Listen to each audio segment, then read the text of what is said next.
Hey guys, it's Miss D here today with a very special announcement. I'm so proud of you guys for working so hard over the past 2 days, getting used to using Google Classroom and completing all of your assignments. But there's just some rules and procedures that I want to go over for when you're using Google Classroom. And so I made this little video in this little slideshow here for some do's and some don'ts on Google Classroom.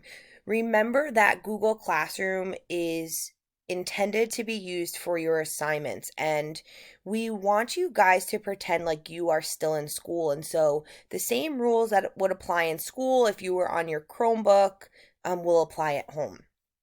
And so let's get started. So you guys might be wondering kind of what is Google Classroom? Well, Google Classroom is a tool. It's not a toy. And so it's a tool that's supposed to help you with your schoolwork. It's not something to play around with. It's really something that should be used to complete your assignments from your teachers, and then you could really get out of Google Classroom for the day. Please remember that we can see everything that you're searching or everything that you're doing on your computers. So you really want to be careful about what websites you're going on. Your Chromebook is for schoolwork. It's not for playing games or watching videos or searching things that do not have to do with your schoolwork.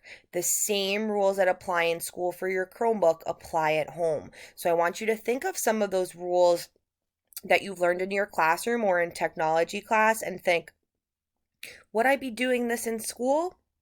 If the answer is no, that means you shouldn't be doing that at home either. So, what are some do's and don'ts of your Google Classroom? Well, here's a do. Please, if you have any questions, comment a question to your teacher about the assignment, or your parents can email the teacher. Google Classroom comments are not so that you can start a chat with your friends or comment silly things to your teachers or just be commenting one word back and forth. You really only want to use it for questions. So if you have a question about the assignment, that's the only reason you should be posting on your Google Classroom. Keep in mind that this is something new, not only for you guys at home, but for most of your teachers too. And so sometimes we might forget to post something, and that's okay. You can just move forward with your assignment for the day, and the teacher will realize that, oh, I forgot something, and she might post it later on in the day. So don't worry about any of that, okay? Please do complete your assignments, but don't use it to play games or chat with your friends. Please try more than one time if something isn't working. Just like in school, you want to try more than once on your own. Don't just try one time and then give up, okay? I know that you guys have great technology skills, and if you try really hard, you will figure out what to do.